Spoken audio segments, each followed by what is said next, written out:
సర్వశక్తి కృప కలిగిన మా ప్రియ తండ్రి, దయగల మా ప్రభు, మీకు వందనాలయ్యా.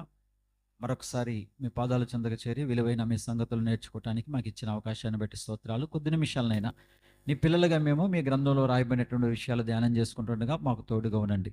మరి ఉన్నతంగా మా విశ్వాస జీవితాన్ని వృద్ధి చేసుకోవటానికి, మా విశ్వాసాన్ని శుద్ధి చేసుకోవటానికి, నిత్యలోకానికి వారసులుగా మా జీవితాన్ని నిలబెట్టుకోవటానికి భూమి మీద నా తండ్రినైనా మీరు ఇచ్చినటువంటి జీవ గ్రంథాన్ని మేము ధ్యానం చేసుకుంటుండగా మీరే మాకు సహాయం చేసి బలపరచమని, కూడి వచ్చిన ప్రతి ఒక్కరూ కూడా నాయన మరి వాక్యాన్ని శ్రద్ధగా వింటున్నప్పుడు వారి హృదయాల్లో మీరు వాక్యాన్ని ముద్రించి సంతోషముగా నాయన ఇదిగోనైనా మరి ఖాళీ హృదయాలతో వచ్చిన వారు వాక్యంతో నింపబడి దేవాని రాజ్యాన్ని మోసుకునేటువంటి వెళ్ళే బిడ్డలుగాను, నీ కొరకు బ్రతికే బిడ్డలుగాను నీ బిడ్డలు నిలబెడతారని యేసుక్రీస్తు ప్రభువు వారి పరిశుద్ధ నామంలో స్తుతించి ప్రార్థించి వేడుకొనుచున్నాము తండ్రి, ఆమేన్. ప్రియ దేవుని పిల్లలారా, దేవుని యొక్క మహాకృపను బట్టి సత్యాన్ని మరిచిన పండుగ ప్రేమికులు అనేటువంటి అంశంలో దేవుని కృపను బట్టి చాలా మరి పండుగలు మనం ధ్యానం చేసుకుంటూ వచ్చాం. పూర్వకాలమందు దేవుడు ఒకనాటి ఇశ్రాయేలు ప్రజలకు ధర్మశాస్త్రం ఇస్తూ ఆ ధర్మశాస్త్రంలో వారు దేవుని కొరకు బ్రతకటం కొరకు కొన్ని పండుగ క్రమాలు ఏర్పాటు చేసినట్లుగా మనం చూసాం. ఎందుకు ఆ పండుగ క్రమాలు ఏర్పాటు చేశాడో దాని వెనక ఉన్న ఆంతర్యాన్ని మనం జ్ఞాపకం చేసుకుంటూ అపోస్తులైనటువంటి పౌలు గారు కొలసీ పత్రికలో ఆయన ఆ సంఘానికి హెచ్చరించినటువంటి మాట కూడా మనం జ్ఞాపకం చేసుకున్నాం. ఆనాటి దినాల్లో కూడా పండుగల గురించినటువంటి అవగాహన మర్చిపోయి బ్రతుకుతున్నటువంటి ఆ ప్రజలకు మీరు వీటి విషయంలో జాగ్రత్త అని చెబుతూ పూర్వకాలం ముందు ఉన్నటువంటి మరి ఆ పండుగల్లో ఉన్నటువంటి పరమార్థాన్ని గురించి మనము ధ్యానం చేసుకుంటూ ముందుకు వెళ్తున్నాం ప్రియులరా. ఎందుకంటే దేవుడు పూర్వకాలమందు ఆ పండుగల్లో మరి ఏమి పరమార్థాన్ని ఆయన దాచిపెట్టాడు అనేటువంటి విషయాన్ని మనము జ్ఞాపకం చేసుకోవటానికి ముందుగా ఒక్కసారి మూలవాక్యంగా కొలసీ పత్రిక 2వ అధ్యాయము 16-17 వచనాలు మనం చదువుకుంటే, కాబట్టి అన్నపానముల విషయంలో కానీ పండుగ, అమావాస్య, విశ్రాంతి దినము అనే వాటి విషయంలోనైనా మీకు తీర్పు తీర్చే ఎవనికి అవకాశం ఇకుడి. ఇవి రాబోవు వాటి ఛాయగే కానీ నిజస్వరూపము క్రీస్తులో ఉంది. అంటే పండుగలు అనేవి ప్రియులరా పూర్వకాలమందు ఇచ్చినటువంటి ఆ పండుగలు అనేవి ఏమంటే నీడగా, ఛాయగా ఆనాటి ప్రజలకు ఇచ్చారని, ఆ పండుగల్లో ఆనందపడేటువంటి బిడ్డలందరూ కూడా మరి నిజమైనటువంటి యేసుక్రీస్తు ప్రభువారి దగ్గరికి నడిపించబడాలని, రాబోయేటువంటి మెస్సియాకు సూచనగా పండుగలు ఉన్నాయని, వారిని ఆ యొక్క యేసుక్రీస్తు ప్రభువారి దగ్గరికి నడిపించడానికి ఆ పండుగలు అనేటువంటి సంగతిని భక్తుడైనటువంటి పౌలు గారు సంఘానికి, నూతన నిబంధన చట్టంలో ఉన్న సంఘానికి హెచ్చరించినటువంటి స్థితిని మనం చూసాం. అందులో భాగంగా పస్కా పండుగ గురించి చూసాము. పస్కా పండుగ యేసుక్రీస్తు ప్రభువారి యొక్క బలియాగానికి సూచన. ఆ రోజు నిర్దోషమైనటువంటి గొర్రెపిల్ల మరి ఐగుప్తు దాస్యము నుండి ఆ ప్రజలు విడిపింపబడటానికి మరి నిర్దోషమైన గొర్రెపిల్ల వధింపబడితే ఆ రక్తాన్ని ఆశ్రయించిన వారు ఎలాగైతే రక్షింపబడ్డారో దాని నెరవేర్పు ఎక్కడ జరిగింది అంటే యేసుక్రీస్తు ప్రభువారు శిలువ మరణం ద్వారా ఆ నెరవేర్పు జరిగిందని, ఆయన నిర్దోషమైనటువంటి గొర్రెపిల్ల అనేటువంటి సంగతిని మనం నేర్చుకుంటూ పస్కా పండుగ క్రీస్తులు యేసు ప్రభువారిలో ఎలా నెరవేరిందో మనము నేర్చుకున్నాం. ఆ తదుపరి వచ్చేటువంటి పండుగ పులియన రొట్టెల పండుగ. పులియన రొట్టెల పండుగలోని పస్కాను వాళ్ళు ఆచరించారు. పులియన రొట్టెల పండుగ ఆయన యొక్క సమాధికి సూచన అని చెప్పి, ఆయన మనకి పోషకుడు అని చెప్పి, ప్రియులరా ఆ పులియన రొట్టెల పండుగలో మరి వారు ఏం చేశారో మనమేం చేయాలో మనం నేర్చుకున్నాం. మరి పులియన రొట్టె అనేది కుళ్ళిపోయినటువంటి ఆయన దేహానికి సూచన, సమాధి చేయబడ్డాడు ఆయన. మనము కూడా శిలువ రక్తమును ఆశ్రయించిన తర్వాత, యేసు ప్రభువు వారిని ఆశ్రయించిన తర్వాత పరిశుద్ధమైనటువంటి జీవితంతోనే, మలినమైన జీవితంతో కాదు, కుళ్ళిపోకూడదు మన జీవితం, పరిశుద్ధమైన జీవితంతోనే ఆయన ఆరాధించాలనేటువంటి సత్యాన్ని కూడా మనం నేర్చుకున్నాం. ఇక మూడోదిగా మనం చూడగలిగితే ఆయన మరి మరణము, సమాధి తర్వాత ఆయన పునరుత్థానానికి సూచనగా మనకి ప్రథమ ఫలముల పండుగ. ప్రథమ ఫలముల పండుగలో మనం నేర్చుకున్నది ఏంటి అంటే, ప్రభు అయినటువంటి యేసుక్రీస్తు వారే ప్రపంచములో మొట్టమొదటిగా ప్రథమ ఫలముగా లేచాడు. అంటే మరణించి తిరిగి లేచిన వారిలో ప్రథమ ఫలము ఎవరు అంటే ప్రభువారు. ఈ ప్రపంచానికి ఒక మాదిరి అయ్యారు, ఈ ప్రపంచానికి ఒక నిరీక్షణకు ఆధారం అయ్యారు. ఎట్లాగంటే మరణించి తిరిగి లేవటం ద్వారా, మరణాన్ని జయించి తిరిగి లేవటం ద్వారా, ఇదిగో మరణం తర్వాత మరో జీవితం ఉంది అని నిరూపించిన వారు ఎవరంటే ప్రభు అయిన యేసువారు. అందుకు గుర్తే ప్రథమ ఫలముల పండుగ. అయితే మనల్ని ఏం చేయమన్నాడు అంటే, ఆయన ప్రథమ ఫలమే తిరిగి లేచాడు. ఆ ప్రథమ ఫలముల పండుగను ఆచరించే మీరు ఇదిగో పునరుత్థానుడైన యేసుక్రీస్తు ప్రభు వారిని మీరు ఆశ్రయించడం ద్వారా మీరు కూడా ఆత్మఫలములు ఫలించి ఆత్మఫలము ఫలించి నా కొరకు ఈ భూమి మీద మీరు బ్రతకాలి అనేటువంటి సత్యాన్ని కూడా మనం నేర్చుకున్నాం. వింటున్నారా? టూకీగా జరిగినటువంటి పండగల్లో ఉన్న పరమార్థాన్ని ఒక్కొక్క వచనంలో చెప్పుకుంటూ వెళ్తున్నాను. ఏమండి, పస్కా అయింది, పులియని రొట్టెల పండుగ అయింది, నెక్స్ట్ ప్రథమ ఫలములు పండుగ దేనికి చూచినా ఆయన పునరుత్థానానికి చూచిన, ఆ తర్వాత పునరుత్థానం అయిన తర్వాత 50వ రోజున ఏ పండుగ వచ్చింది? ఆ వారముల పండుగ. అది పాత నిబంధన గ్రంథంలో వారముల పండుగ వారు చేసుకున్నారు. 7 వారాలు లెక్క పెట్టుకోండి. ఆ తర్వాత నెక్స్ట్ ఒక రోజు కలుపుకొని 50వ రోజు మీరు ఏం చేయాలంటే వారాల పండుగ చేయాలని చెప్పేసి దేవుడు ఆ రోజు వారికి ఆజ్ఞాపించాడు. అది కొత్త నిబంధనలోకి వచ్చేటప్పటికి పునరుత్థానమైన తర్వాత 50వ రోజున ఏమండి ప్రియులారా, పెంతుకోస్తు పండుగ. పెంతుకోస్తు అనేటువంటి పదం యొక్క అర్థం ఏంటో ఆమె గ్రీకు భాషలో పెంటే అనగా తెలుగులో పెంతుకోస్తు అని తర్జుమా చేశారని కూడా మనం చూసాం. ప్రియమైన దేవుని పిల్లరా, ఈ పెంతుకోస్తు పండుగ అనేది మరి మనకు చెప్పేటువంటి పాఠం ఏంటి? ఆ రోజు వారాల పండుగ పెంతుకోస్తు పండుగకు సూచనైతే అది దేనికి సూచనగా మనకు కనపడుతుందంటే, ఏమంటే సిలువ రక్తమును ఆశ్రయించి ఆయన సిలువను, ఆయన సమాధిని, ఆయన పునరుత్థానం నమ్మి ఎవరైతే మరి ప్రభు దగ్గరికి మనం వస్తున్నామో, వచ్చిన తర్వాత మనలోనికి పరిశుద్ధాత్మ దేవుడు వస్తాడు. ఈ భూమి మీదకి పరిశుద్ధాత్మ దేవుడు వచ్చినటువంటి రోజుకు సాదృశ్యమే ఏ పండుగ? వారముల పండుగ లేక పెంతుకొస్తు పండుగ. ఆ పెంతుకొస్తు పండుగ అనుభవం అనేది కేవలము ఏదో తెలియనటువంటి భాషలో మాట్లాడి గందరగోళం సృష్టించుకోవడానికి కాదని, పరిశుద్ధాత్మ దేవుడు ఈరోజు ఈ ప్రపంచ మానవాళ్ళందరినీ కూడా క్రీస్తు శిలువ దగ్గరికి నడిపిస్తున్నాడు. ఆయన చేసే అద్భుతం ఏదైనా ఉంది అంటే గనక అత్యంత అద్భుతం ఏంటంటే పరిశుద్ధాత్మ దేవుడు కరుడుగట్టిన మానవ హృదయాలను మార్చి, ఇదిగో నీ రక్షకుడు పుట్టాడు, నీ కొరకు మరణించాడు, సమాధి చేయబడ్డాడు, తిరిగి లేచాడు, ఆయన త్వరలో రాబోతున్నాడు, ఆయనే నీకు దిక్కునాయన అని నీ పాపాల గురించి ఆయన పశ్చాత్తాపం మనలో పుట్టించి యేసుక్రీస్తు ప్రభు వారి యొక్క సెలవు చెందకు నడిపించేవాడు ఎవరు?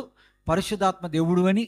ఆ పరిశుద్ధాత్మ దేవుని యొక్క మరి ప్రోద్బలంతోనే మనం అందరం కూడా ప్రభు దగ్గరకు మనం వచ్చామని, ఇది పెంతుకోస్తు పండుగ రోజున జరిగింది అని చెప్పి ఆ రోజు మనము ధ్యానం చేసుకున్నాం ప్రియులారా. అంటే పూర్వకాలం ముందు దేవుడిచ్చినటువంటి ఆ పండుగలన్నీ కూడా చివరికి ఎవరి దగ్గర నడిపిస్తున్నాయి? అందరినీ కూడా ప్రభు దగ్గరికే నడిపిస్తున్నాయి. ఈ పరమార్థాన్నంతా మర్చిపోయారు. పండుగలు చేసుకోవటం మాత్రం ఏమండి మానలేదు. వాళ్ళు పండుగలు మాత్రం బాగా చేసుకున్నారు. ప్రభు దగ్గరకు రావటంలో ఈనాటికి ఇశ్రాయేలు ప్రజలు అనేక మంది ఏమండి ప్రభువును రక్షకుడిగా అంగీకరించుకోకుండానే మిగిలిపోయారు. ప్రియమైన దేవుని పిల్లరా, పండగలకేమీ కొదువలేదు, కానీ పండగల్లో ఎవరు లేరు? ప్రభువు లేడు. పండగల్లో ఎవరు కనబట్టలేదు? క్రీస్తు వారు కనబట్టలే. చూసారా ప్రియమైన దేవుని పిల్లరా, అది చాలా బాధాకరమైనటువంటి విషయం. సో మనం ఆలోచిస్తున్నట్టు మనం చూస్తే కనుక ఈరోజు దీనికి ఆద్యంగా పాత నిబంధనల లేవీకాండంలో 23వ అధ్యాయంలో ఈ పండుగల గురించినటువంటి అధ్యాయాన్ని మనం ధ్యానం చేసుకుంటూ వచ్చాం. చివరిగా మనం చూస్తే కనుక చివరిగా కాదు 6వదిగా మనం చూడగలిగితే కనుక మరి 23వ అధ్యాయము లేవీకాండం 23వ అధ్యాయము మరి 33వ వచనం నుంచి కొన్ని మాటలు మనం చదువుకుంటూ ముందుకు వెళ్దాం త్వరగా. మరియు యెహోవా మోషే గారికి ఇలాగూ సెలవిచ్చారు, నువ్వు ఇశ్రాయేలుతో ఇట్లనము, 7వ నెల 10వ దినము మీకు విశ్రాంతి దినము. 7 దినముల వరకు యెహోవాకు పర్ణశాలలు ఏంటది పర్ణశాల పండుగను జరుపవలను. వాటిలో మొదటి దినమున మీరు పరిశుద్ధ స్థలముగా సంఘముగా కూడవలెను. అందులో మీరు జీవనోపాధి అయిన ఏ పనియు చేయకూడదు. ప్రియమైనటువంటి దేవుని పిల్లరా, మరొక పండుగ గురించి ఇక్కడ పరిచయం మనకు కనబడుతుంది. అదే పండుగ చెప్పండి, ఏ పండుగమ్మ? పర్ణశాలల పండుగ అన్నాడు. ఏమండి, ఈ పర్ణశాలల పండుగ గురించి కూడా దేవుడు ఏం మాట్లాడుతున్నాడంటే, మీరు ఎప్పుడు చేయాలని మాట్లాడుతున్నాడు అని చూస్తే 7వ నెలలో 15వ దినము 15వ దినం మొదలుకొని 7 రోజులు ఈ పండుగను మీరు ఆచరించాలి. ఏమంటే ఇశ్రాయేల్ యొక్క మరి అక్కడ నెలల పేర్లు కూడా మనము ప్రారంభ పరిచయ పాఠాల్లో మనం నేర్చుకున్నాం. ఏమంటే ఇశ్రాయేలు మరి వారికి ఉన్నటువంటి నెలలు ఎప్పుడు స్టార్ట్ అవుతాయి? ఆ నీసాను మాసం మొదలుకొని అబీబు అనేటువంటి నెలలో వారు మరి ఐగుప్తు దాస్యం నుంచి బయటికి రావటం, ఇవన్నీ కూడా మనం చూస్తాం. ఒక పాఠంగానే దాన్ని చూస్తాం. మరి మరలా గుర్తు తెచ్చుకోండి, లేకపోతే ఛానల్లో ఉంటే కనుక తర్వాత మరి చూడండి. ప్రియులరా, 7వ నెలలో వారు మరలా వాళ్ళు ఏం చేయాలట? 15వ దినమున వారం రోజులు 7 రోజులు వారు పర్ణశాలల పండుగ చేసుకోవాలి. ఈ పర్ణశాలల పండుగ ఎలా చేసుకోవాలి? వీళ్ళు ఉన్న ఇంట్లో నుంచి బయటకు వచ్చి పర్ణశాలలు కట్టుకోవాలి. ఇప్పుడు ఏం కట్టుకోవాలి? ఏమంటే వీళ్ళు వాగ్దాన భూమికి వెళ్ళిపోయిన తర్వాత, కనాను దేశానికి వెళ్ళిపోయిన తర్వాత ఏమండి వీళ్ళు ఏం చేయాలంటే, కనాను దేశం అనే దేవుడు వారికి వాగ్దాన భూమిగా వారికి ఇస్తున్నాడు కాబట్టి వెళ్ళాక వాళ్ళు స్థిర నివాసం ఏర్పాటు చేసుకుంటారు, వాళ్ళు ఇల్లు కట్టుకుంటారు, అందులో హ్యాపీగా బ్రతుకుతారు. అయితే దేవుడు ఏమన్నాడు అంటే, మీరు పర్ణశాలలో పండుగ ప్రతి ఏటా మీరు చేయాలి. అదే నెల 7వ నెల. 7వ నెలలో 7 రోజులు మీరు చేయాలి. ఎందుకు చేయాలి? ఎందుకు చేయాలి? ఏమండి పైగా ఆ పర్ణశాలల పండుగ చేసేటప్పుడు మీరు ఇంట్లో ఉండి చేసుకోకూడదు. మీరు బయటకు వచ్చి మీరు పర్ణశాలలు వేసుకోవాలి. పర్ణశాలలు వేసుకుని అందులోనే ఉండాలి. మీరు ఉండాలి, మీ ఫ్యామిలీ అంతా కూడా అందులోనే ఉండాలి. ఎన్ని రోజులు ఉండాలి? 7 రోజులు ఉండాలి. పర్ణశాలలు అంటే ఏమండి గుడారాలు. దాన్ని మరొక పేరు ఏమండి ఈ యొక్క పండుగ మీరు చేసుకోవాలి. ఏమండి ఆ టెంట్లు వేసుకుని ఆ పర్ణశాలలో ఆకలి వేసుకుని ఆ యొక్క దాంట్లోనే మీరు 7 రోజులు ఉండాలి. మీరు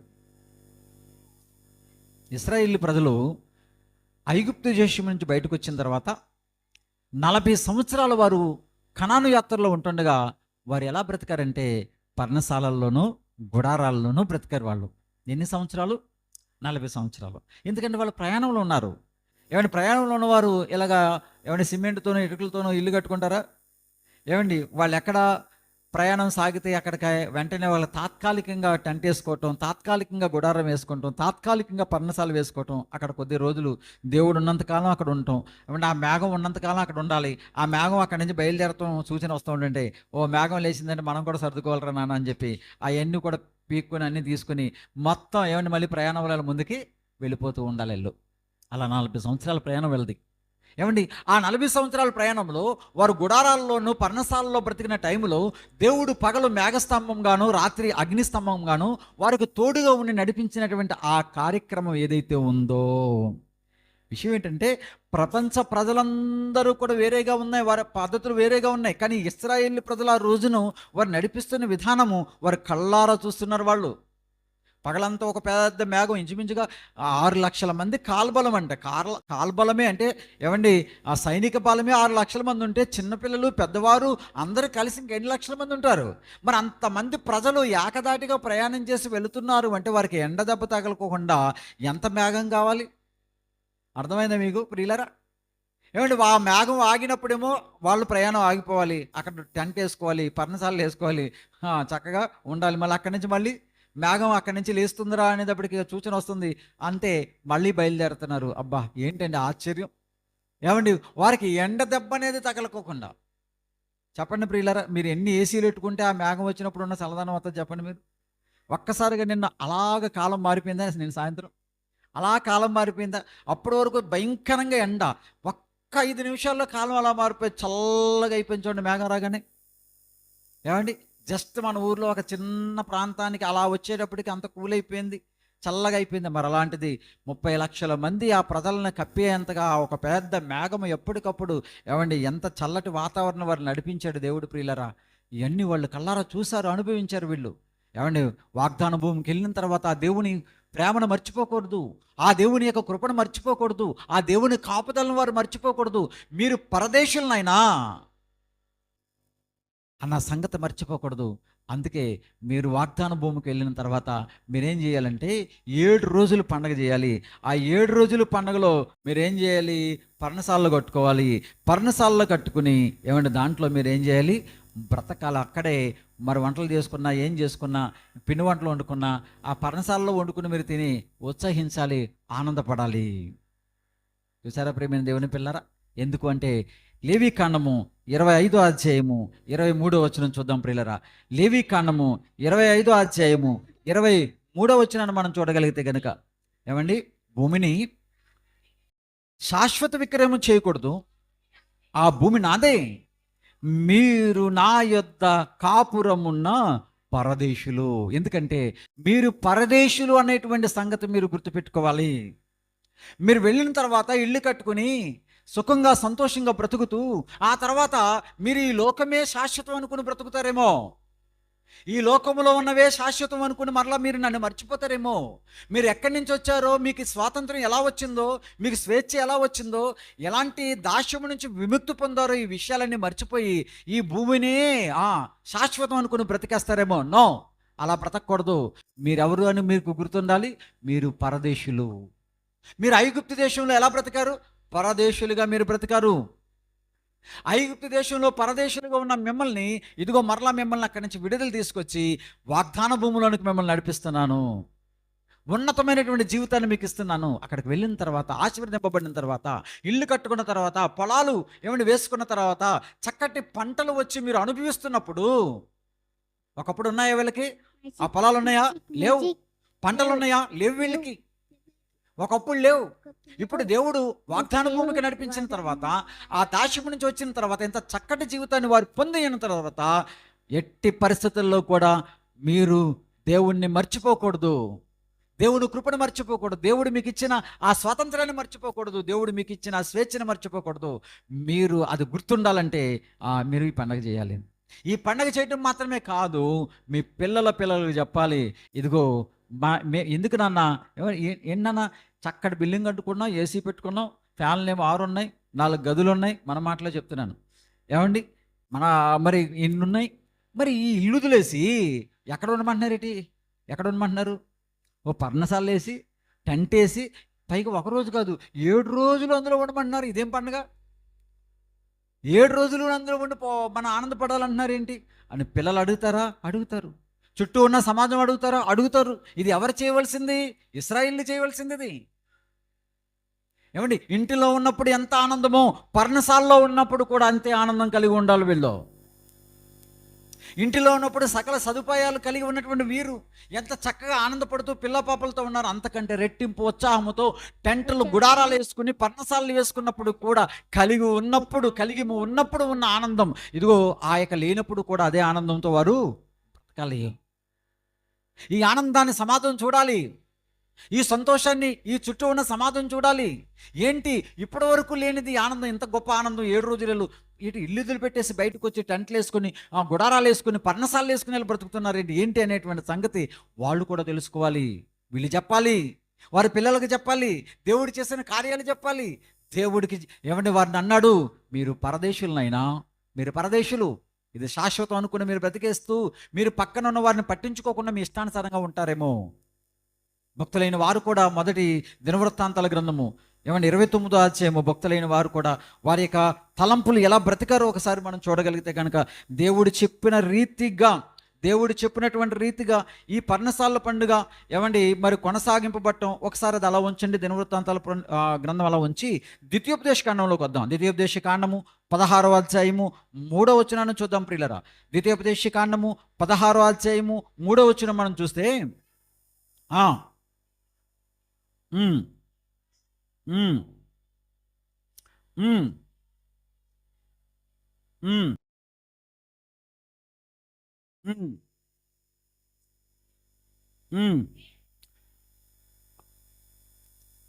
పదమూడు చదువుతండి. 13 క్షమించండి, 3 అన్నాను, 13.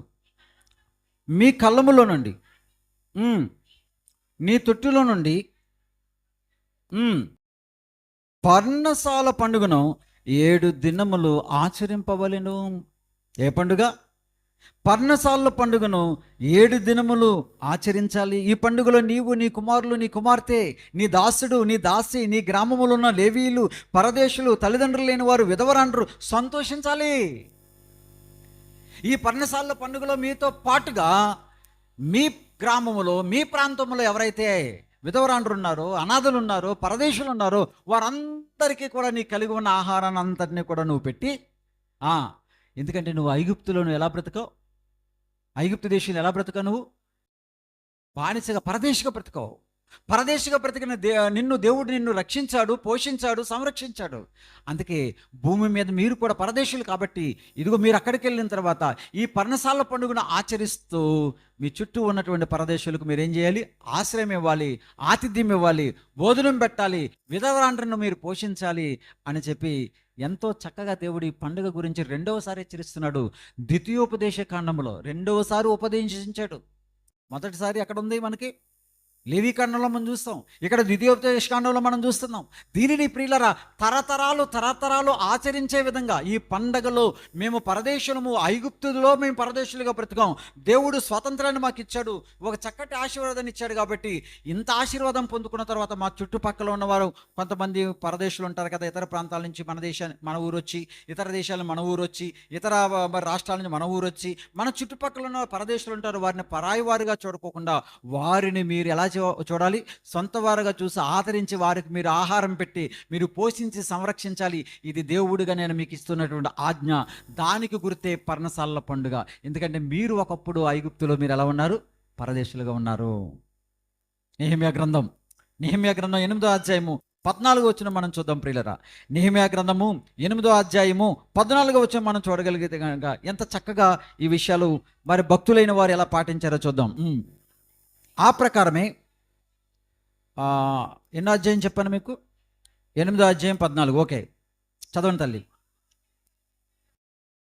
యెహోవా మోషేకు దయచేసిన గ్రంథములో చూడగా 7వ మాసం ఉత్సవ కాలమందు ఇశ్రాయేలీలు పర్ణశాలల్లో నివాసం చేయాలనే మాట కనబడిందంట వాళ్ళకి. ఎక్కడ? ఏ మాసంలో? 7వ నెలలో. 7వ నెలలో వారు గ్రంథాలు తీసి, ఏమండి ఈ నెహెమ్యా గారు ఎప్పుడు ఇది వారు మొదటి దేవాలయం కూల్చబడిన తర్వాత నెబుకద్నెజరు కాలంలో వీళ్ళ పరాయి దేశానికి వెళ్ళిపోయిన తర్వాత ఇశ్రాయేలు మరలా రెండవసారి కోరేషు ఆజ్ఞ ప్రకారంగా వారు మందిరం కట్టుకోవటానికి వారు స్వప్రాంతానికి వచ్చినప్పుడు అప్పటికి వీళ్ళకి మందిరం లేదు, ఆరాధనలు అన్నీ పోయాయి, పరదేశులుగా వీళ్ళు మొత్తం దేశదిమ్మరులు అయిపోయి ప్రపంచమంతా చెదిరిపోయారు కదా. ఎప్పుడు? అశూరీయుల మరి దండయాత్ర జరిగినప్పుడు, అలాగే కల్దీయుల దండయాత్రలో ఇశ్రాయేలు యూదులు కూడా చాలా సంవత్సరాల పాటు దేశాంతరాలలో వాళ్ళు వెళ్ళిపోయారు. ఆ తర్వాత వీళ్ళు కోరేషును దేవుడు ప్రేరేపించడం ద్వారా మరలా వారు స్వదేశానికి వచ్చేటువంటి క్రమంలో నెహెమ్యా గారి యొక్క ఆధ్వర్యంలో ఆయన అక్కడ ఆ మందిరపు పట్టణపు మందిరపు ప్రాకారాలు కట్టేటువంటి ఆ కార్యక్రమాన్ని పురస్కరించుకుని నెహెమ్యా అక్కడికి వచ్చినప్పుడు అక్కడ గ్రంథాన్ని తీసి చదివేటువంటి ప్రక్రియలో అక్కడ ఒక విషయం వారికి కనబడింది. ఏం కనబడింది అని చూస్తే ఆ గ్రంథంలో ఏరైబడింది, 7వ నెలలో మీరు ఏం చేయాలి? పర్ణశాలల పండుగను మీరు ఆచరించాలి, పరదేశులకి మీరు ఆతిథ్యం ఇవ్వాలి. అంటే చూసారా, ఎక్కడో లేవీకాండం, ఎక్కడో అది అరణ్య యాత్రలో జరిగినటువంటి ఆ యొక్క కార్యక్రమం నెహెమ్యా గారి కాలం వచ్చినప్పటికి అప్పటికే కొన్ని వందల 10 సంవత్సరాలు గతించిపోయాయి. అన్ని సంవత్సరాలు గతించిన వారి జీవితంలో పర్ణశాల పండుగ గురించి ఎంత ప్రాధాన్యత ఇచ్చాడో దేవుడు వారు గుర్తు చేసుకుని, వారు నెహెమ్యా లాంటి భక్తులు దాని గురించి వాళ్ళు ఏం చేస్తున్నారంటే గుర్తు చేసి మరి ఆ పండుగను ఆచరింపజేస్తున్నారు. అర్థమవుతున్నా ప్రియమైన దేవుని పిల్లరా? అర్థమవుతుందా? ఎందుకు ఈ పండగ దేవుడిచ్చాడు? ఎందుకు ఈ పండగ వెనకాల ఉన్నటువంటి ఆంతర్యం ఏంటి? ఈ పండగ ఎంతవరకు కొనసాగిందంటే యేసుక్రీస్తు ప్రభు వారి కాలం వచ్చేంతవరకు కూడా ఈ పండగ కొనసాగుతూనే ఉంది. యోహాను సువార్త చూద్దామా? యోహాను సువార్త 7వ అధ్యాయము 22వ వచనం ప్రియులరా. యోహాను సువార్త 7వ అధ్యాయము 22వ వచనం చూడండి ప్రియులరా. మోషే మీకు సున్నతి సంస్కారమును నియమించెను. ఈ సంస్కారము మోషే గారి వల్ల కలిగింది కాదు, అయినను విశ్రాంతి దినమున, నేను తప్పు చెప్పినట్టున్నాను, 7వ అధ్యాయం 2వ వచనం 12 చెప్పుకుంటాను. యూదుల పర్ణశాలల పండుగ సమీపించెను. 12 చెప్పానమ్మా? 7వ అధ్యాయం 2 చెప్పలేదు ఇందాక? 7వ అధ్యాయము 2వ వచనం, యూదుల పర్ణశాలల పండుగ సమీపించెను గనుక. ఏ పండుగ? పర్ణశాలల పండుగ. ఇది ఏ కాలంలో చూస్తున్నాం మనము? యేసు ప్రభు వారు శరీరధారిగా ఈ భూమి మీదకి వచ్చిన కాలంలో చూస్తున్నాం. యేసు ప్రభు వారు శరీరధారిగా ఈ భూమి మీద నడయాడిన దినాల్లో కూడా యూదులు ఏ పండుగ చేసుకుంటున్నారు చెప్పండిరా? పర్ణశాలల పండుగ చేసుకుంటున్నారు. అంటే లేవీకాండంలో దేవుడు ఏర్పాటు చేసిన ఈ పర్ణశాలల పండుగ నూతన నిబంధన చట్టంలో కూడా అది కొనసాగింపబడుతూ కనబడుతుంది. పండగ అయితే చేసుకున్నారు, పండగలో ఉన్న పరమార్థాన్ని వీళ్ళు పక్కన పెట్టారు. జాగ్రత్తగా విందాం ప్రియులరా. పండగ అయితే చేసుకున్నారు, పండగలో ఉన్నటువంటి సారాంశాన్ని పక్కన పెట్టడం వల్ల యేసుక్రీస్తు ప్రభు వారిని వాళ్ళు ఏమంటున్నారు చూడండి. ఏమండి, ఆయన సహోదరులు ఆయన చూసి, నువ్వు చేయుచున్న క్రియలు నీ శిష్యులు చూచున్నట్లుగా ఈ స్థలం విడిచి యోధవికి వెళ్ళిపో, మా ఇంట్లో ఉండొద్దు. అసలు పర్ణశాల పండుగ ఎందుకు? పరదేశులకే ఆతిథ్యం ఇమ్మని. ఇంట్లో వాళ్ళని బయటికి వెళ్ళిపోమంటున్నారు వీళ్ళు. రివర్స్ చూసారా? పర్ణశాల పండుగ ఎందుకని చూసాం ఇందాక మనం. ఆ పర్ణశాలలో మీరు నివసిస్తున్న ఆ యొక్క కాలంలో మీరు కూడా ఐగుప్తు దాస్యం నుంచి బయటకు వచ్చిన తర్వాత ఆ 40 సంవత్సరాలు కూడా టెంట్లలోనే పర్ణశాలలోనే మీరు బ్రతికారనటానికి గుర్తు, మీరు పరదేశులు అనటానికి గుర్తు, మీరు ఈ భూమి మీద పరదేశులు యాత్రికులు అనటానికి గుర్తు. మీరు అలాగ ఉన్నప్పటికీ కూడా నేను మిమ్మల్ని కంటికి రెప్పలా కాపాడి ఇదిగో ఈ వాగ్దాన భూమికి ఆశీర్వాదకరమైనటువంటి దేశానికి నడిపించాను కదా. అంత ఆశీర్వాదం పొందుకున్న తర్వాత మీ చుట్టూ ఉన్నటువంటి పరదేశులకు మీరు ఏం చేయాలి? ఆతిథ్యం ఇవ్వాలి కదా, ప్రేమించాలి కదా, వారికి పట్టెడు అన్నం పెట్టాలి కదా, వారిని మీరు చక్కగా మీరు చూసుకోవాలి కదా. మీ దేవుడు మిమ్మల్ని ఎలా సంరక్షించాడు కదా. దానికి సూచనగా పర్ణశాల పండుగ రోజు ఏర్పాటు చేస్తే పర్ణశాల పండుగ మాత్రం చేసుకుంటున్నారట. పరదేశులకు ఆతిథ్యం ఇవ్వడం తర్వాత ఇంట్లో ఆయన్ని బయటికి వెళ్ళిపోమంటున్నారు వీళ్ళు. చదవండి అన్నమాట. యూదుల పర్ణశాలల పండుగ సమీపించిన కనుక ఆయన సహోదరులు ఆయన చూసి, నువ్వు చేస్తున్న క్రియలు నీ శిష్యులు చూసినట్లు ఈ స్థలం విడిచి ఏదో పో, ఎక్కడ విడిచి అక్కడ పో. ఎవరిని? యేసు ప్రభువు వారిని. వారి ఇంట్లో వాళ్ళే. పండగ మాత్రం వచ్చింది. పండగలో ఉన్న పరమార్థం ఏంటి? పరదేశులను ఆదరించాలి. ఏమండి, ఇంట్లో వాళ్ళని బయటికి పొమ్మంటున్నారంటే వీళ్ళకి ఏమర్థమైంది? అసలు ఇంట్లో నుంచి బయటికి వెళ్ళమంటున్న వాడిన ఎవరైనా ఈయన రక్షకుడు, లోకరక్షకుడు, అద్వితీయ దేవుడు, సృష్టికర్త. అసలు ఈ పండగలన్నిటికీ కూడా ఏమండి నిజస్వరూపం ఎవరు? యేసుక్రీస్తు ప్రభుల వారు కదా. ఈ పండగలన్నీ కూడా సారాంశం అంతా కూడా ప్రభు దగ్గర నడిపించడానికే కదా.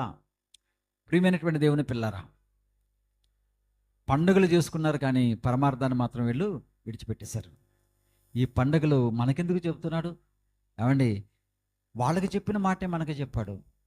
భక్తులైన వారు ఏమండి, ఇశ్రాయేలీలందరూ అలా ఉన్న భక్తులు మాత్రం వాళ్ళు మాత్రం సారాంశాన్ని ఎదిగి బ్రతికారు. భక్తులైన వారు ఎవరైతే ఉన్నారో అబ్రహాము గారు, ఇస్సాక్ గారు, యాకోబు గారు, మోషే గారు, దానియేలు గారు, నెహెమ్యా గారు, ఈ భక్తులు ఎవరైతే ఉన్నారో ఏమండి ఎలా బ్రతికారు అని అంటే ఇదిగో దినవృత్తాంతాల మొదటి గ్రంథం 29వ అధ్యాయము 15వ వచనం ఒకసారి చూద్దాం ప్రియులారా.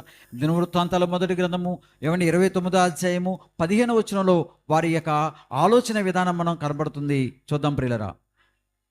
మా పితరులు అందరి వలనే మేము మీ సన్నిధిని అతిథులమును పరదేశులమైనై ఉన్నాము. మా భూనివాస కాలము నీడ అంతా అస్థిరము. భక్తులైనటువంటి దావీదు గారు ఏమండి మాట్లాడుతున్నటువంటి ఆ సందర్భాలు భక్తులైన వారికి అర్థమైంది. ఏమని? మేము భూమి మీద పరదేశులం. ఇశ్రాయేలుకి అర్థం కాలేదు. పండగ అయితే చేసుకున్నారు, పండగలో ప్రభువుని మాత్రం బయటికి వెళ్ళిపోమన్నారు అంతే, అక్కడ ఉండదన్నారంటే. ఈ పండగ మనకెందుకు ఆయన చూపిస్తున్నాడు, మనకెందుకు ఆయన నేర్పిస్తున్నాడు అంటే ఇశ్రాయేలు మాత్రమే ఐగుప్తులో పరదేశులు కాదు, ఈ భూమి మీదే మనం అందరం కూడా ఎలా ఉన్నాం? పరదేశులం. పరదేశులు అంటే ఏమండి, మన భారతదేశంలో ఉన్నాం. పక్కనున్న అమెరికా దేశం మనకు పరాయి దేశం, పక్కనున్న బంగ్లాదేశ్ మనకి పరాయి దేశం, అవునా కదా. ఏమండి, స్వదేశులము అంటే మన భారతీయులం కాబట్టి మనం స్వదేశులు అని పిలిపించుకుంటున్నాం. అలాగే ప్రతి దేశస్థులలో ఉన్నవారు వారి స్వదేశానికి బయట ఉన్న వారందరూ కూడా వారికి పరదేశులే. అది బైబిల్ అంటుంది. ఏమండి, స్వదేశులుగా కనబడుతున్న మరి మనమందరం కూడా ఈ భూమి మీద ఉన్నటువంటి దేశాల్లో అసలు ఈ భూమి మీది కాదురా నాది, ఈ భూమి మీద మీరు పరదేశులు అన్నాడు. దేశాన్ని బట్టి పరదేశం కాదు, రాష్ట్రాన్ని బట్టి పరాయివాసులు కాదు, జిల్లాలను బట్టి పరాయి జిల్లా వాళ్ళు కాదు, ప్రాంతాలను బట్టి పరాయి జిల్లాల వాళ్ళు కాదు. దేనిని బట్టి? అసలు ఈ భూమి మీదే మనం ఎంత ఎవరమంట? పరదేశులమును యాత్రికులము. జాగ్రత్తగా విందాం. పర్ణశాలల పండుగ మనకు నేర్పిస్తున్నటువంటి అంతర్ధానం మనం చూడగలిగితే గనక ఆయన శిలువును ఆశ్రయించాం, పస్కా పండుగ. ఆయన సమాధిని నమ్మాము, పులియని రొట్టెల పండుగ. ఆయన పునరుత్థానం నమ్మాము, ప్రథమ ఫలముల పండుగ. పరిశుద్ధాత్మ దేవుడు మనలోనికి వచ్చాడు, ఆయన శిలువ రక్తంను ఆశ్రయించడం ద్వారా పెంతుకొస్త పండుగ. ఆ తదుపరి అయిపోయిందా మన బ్రతుకు? యేసుక్రీస్తు ప్రభువు వారు మనలోకి వచ్చిన తర్వాత, అంటే పరిశుద్ధాత్మ దేవుడు మనలోకి వచ్చిన తర్వాత మరలా మనము యేసుక్రీస్తు ప్రభువు వారు రెండవ రాకడ మరి రాకడ కొరకు ఎదురు చూస్తూ ఈ భూమిని విడిచిపెట్టేంత వరకు కూడా ఈ భూమి మీద మనం చేసేటువంటి యాత్ర, వారు చేసింది కనాను యాత్ర, మనం చేసేది పరమ కనాను అయినటువంటి పరలోకపు యాత్ర. జాగ్రత్తగా విందాం. వారు కనాను యాత్రలో ఉంటుండగా గుడారాల్లో బ్రతికారు, చెప్పండి, పర్ణశాలలో బ్రతికారు. ఏమండి, ఇప్పుడు మనము ఆయన సిలువ రక్తంను ఆశ్రయించిన తర్వాత, పరిశుద్ధాత్ముడు మనలోకి వచ్చిన తర్వాత, పరిశుద్ధపరచబడినటువంటి జీవితాలతో ఈ భూమి మీద మనము పరదేశులము, యాత్రికులము అనే భావజాలముతో, చెప్పండి, మన మరణ పర్యంతం కూడా మనం విశ్వాస జీవిత యాత్రను పరమ కణాను చేరేంత వరకు కూడా మనము నమ్మకముగా ఆయన కొరకు మన జీవితాన్ని కొనసాగించుకుంటూ, పరదేశులకు ఆతిథ్యం ఇస్తూ, మన చుట్టుపక్కల ఉన్న వారిని, పొరుగు వారిని ప్రేమిస్తూ, కులమత భేదాలు లేకోకుండా, వర్గ భేదాలు మన మనసుల్లో లేకోకుండా, ధనాన్ని బెట్టో, రంగును బెట్టో, లేకపోతే దేనిని బట్టో మనుషులు ఏర్పాటు చేసిన ఈ కుట్రతో కూడిన పుళ్ళు పట్టుకుపోయినటువంటి ఈ సమాజంలో ఈ భేదాలన్నిటికీ కూడా పులి స్టాప్ పెట్టి మనమందరము పరదేశులం. మనమందరం ఎవరు? భూమి మీద పరదేశులం, యాత్రికులం. ఈ విశ్వాస యాత్రలో అదిగో ఆ పరమ కణాన్ అనేటువంటి పరలోక రాజ్యాన్ని చేరేంత వరకు కూడా మన యొక్క రక్షకుడు, మన విశ్వాసానికి కర్త, దాన్ని కొనసాగించేవాడైన యేసుక్రీస్తు ప్రభువారి వైపు చూస్తూ మన జీవితాన్ని మనము ముందుకు కొనసాగించుకుంటూ ఈ భూమి మీద క్రీస్తు ప్రభువారి యొక్క రక్షణ సువార్తను ప్రకటింపబద్ధులమై ఉన్నాము అనేటువంటి సంగతిని ఈ పర్ణశాలల పండుగ మనకి ఏవండి నేర్పిస్తూ ఉంది. వాళ్ళది కనాను ప్రయాణం, మందు పరలోక ప్రయాణం. వాగ్దాన భూమికి ప్రయాణంలో ఉంటుండగానే వారు పర్ణశాలలో పరదేశులుగా ఉంటే, మరి ఈ భూమే మనకు పరదేశం అయినప్పుడు, ఏమండి, ఇది మంద కాదు అన్నప్పుడు, మనం పరలోక ప్రయాణం అయినప్పుడు మనం ఇంకెంత జాగ్రత్తగా ఉండాలి.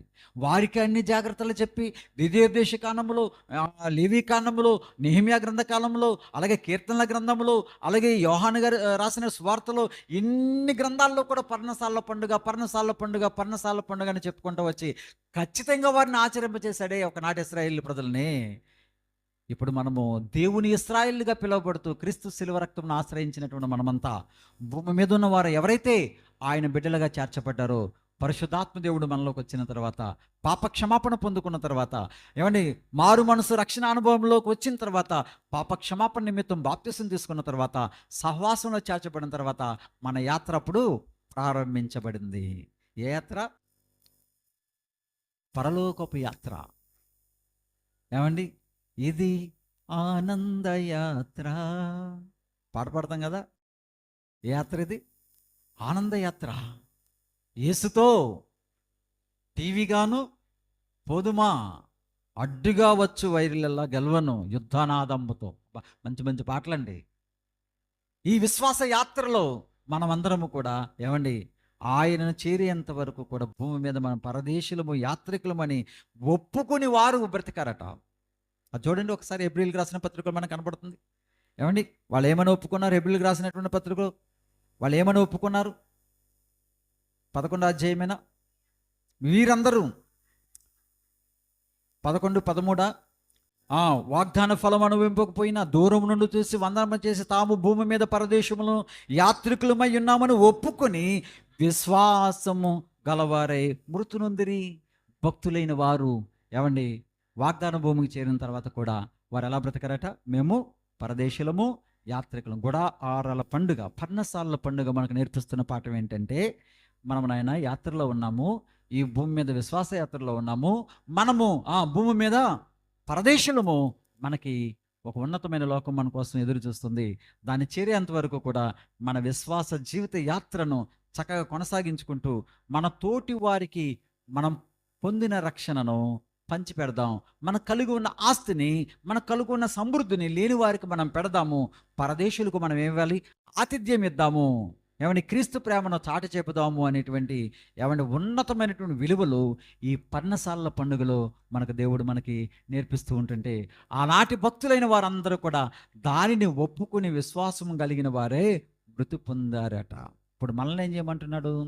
భక్తులైన వారు అలా బ్రతికితే ఈ పర్ణశాలల పండుగ నేర్చుకున్న మనల్ని ఏం చేయమంటున్నాడు? పేతురు గారు రాసినటువంటి పత్రిక, మొదటి పత్రిక, పేతురు గారు రాసినటువంటి మొదటి పత్రిక మొదటి అధ్యాయము 17వ వచనం మనం చూస్తే కనుక ఒక చక్కటి మాట అక్కడ మనకు కనబడుతుంది ప్రియులరా. పక్షపాతము లేకుండా క్రియలను బట్టి ప్రతి వారికి తీర్పు తెచ్చేవాడు తండ్రి అని మీరు ఆయనకు ప్రార్థన చేయుచున్నారు కనుక, ఏమండి మనం ఏమని ప్రార్థన చేస్తున్నాం? తండ్రి మీరు పక్షపాతం లేనివారు, న్యాయవంతుడు, నీతిమంతుడైన ఆయన అందరినీ సమానంగా చూసేవాడు. ఇశ్రాయేలుకు ఒక న్యాయం, నీకో న్యాయం కాదు, అందరికీ ఒకటే న్యాయం. ఆయన న్యాయములో ఏమాత్రం తేడా లేదు. కాలాలు మారినా, సమయాలు మారినా, యుగాలు గడిచిపోయినా ఆయన న్యాయములో ఏమాత్రము తేడా ఉండేది కాదు. పక్షపాతం లేకోకుండా ఆయన ఏం చేస్తాడు? తీర్పు తెచ్చేవాడు. అవును ప్రియులరా, మోషే అంతటి మహానాయకుడే ఒక్క విషయంలో బండతో మాట్లాడు అంటే కొట్టిన దానికి ఆయన విడిచిపెట్టేశాడా? ఆయన విడిచిపెట్టేశాడా మోషే గారిని? చెప్పండి. శిక్షించాడు లేదా? శిక్షించారు. తన జీవితాన్ని అంతటిని కూడా త్యాగం చేసి ఇశ్రాయేలు ప్రజల కొరకు ఐగుప్తు సింహాసనాన్ని వదిలిపెట్టి ఎన్నో అష్టకష్టాలు పడి 40 సంవత్సరాలు భయంకరమైన శ్రమలు ఓర్చుకుంటూ ఆ ప్రజలందరినీ కూడా కనాను భూమికి నడిపించడానికి ఎంత మరి కష్టపడ్డాడు మోషే గారి మహానాయకుడు. అలాంటి నాయకుడు ఏమండి వాళ్ళ యొక్క విసుగుదలకు ఈయన విసుగుదే చెందిపోయి, వాళ్ళు పెట్టే బాధలకు, వాళ్ళు అనే నిందలకు ఈయన విసుగు చెందిపోయి బండతో మాట్లాడమంటే ఆ బండను చేతికర్రతో కొట్టాడు. అది మనకేదో పెద్ద నేరంగా కనపడలేదు కదా కదా కానీ దేవుడు మాత్రం నా మాట నువ్వు వినలేదు కాబట్టి, నా పరిశుద్ధతను నువ్వు సన్మానించలేదు కాబట్టి, నువ్వు ఏ వాగ్దాన భూమికి ప్రజలను తీసుకెళ్ళటానికి నేను ఎన్నుకున్నాను ఆ వాగ్దాన భూమి మాత్రం నువ్వు వెళ్ళవన్నాడు. అంతే. పరలోకానికి పరదేశకు వారసుడే, కానీ అంత ప్రయాసపడి 40 సంవత్సరాలు నడిపించే వాగ్దాన భూమికి వెళ్ళకోకుండా శిక్షించినటువంటి దేవుడు ఈరోజు నిన్ను నన్ను వదిలిపెడతాడా? న్యాయవంతుడైనా పక్షపాతం లేకుండా తీర్పు తీర్చేవాడు కాబట్టి. ఇప్పుడు చదవండి ఇప్పుడు క్రియలను బట్టి ప్రతి వానికి తీర్పు తీర్చేవాడు గనుక మీరు పరదేశులై ఉన్నంత కాలం, ఈ మాట అండర్లైన్ చేసుకోండి, మీరు పరదేశులై ఉన్నంత కాలము భయముతో, ఎలా ఉండాలట? మీరు పరదేశులై ఉన్నంత కాలము భయముతో గడుపుడి, భయముతో గడుపుడి, భయముతో గడుపుడి. దేనికి భయం? దేనికి? కుక్క అంటే భయమనా? భయపడమనా? దొంగల గురించి ఆ భయమనా? ఇలా దేనికి భయం?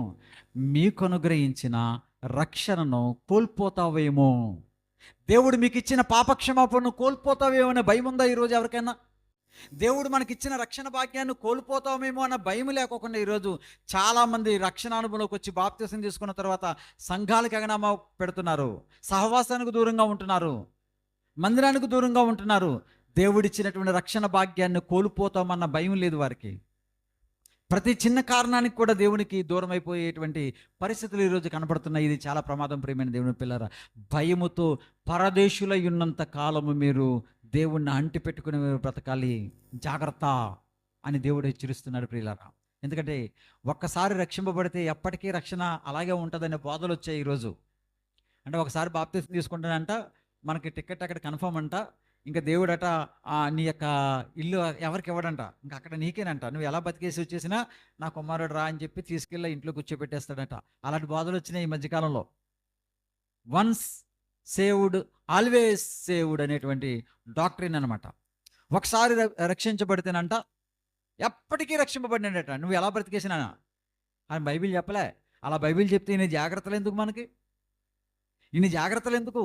ఇన్ని వందల సార్లు ఏమండి మన శరీర కార్యాల గురించి, ఈ భయంకరమైన కృత్యాల గురించి దేవుడు ఎందుకు రాయిస్తాడు?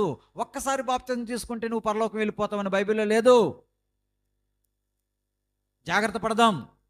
ఇలాంటి బోధలు వచ్చాయి, మోసపోకండి. ఇలాంటి బోధల్లో పడి మోసపోకూడదు ప్రియమైన దేవుని పిల్లరా.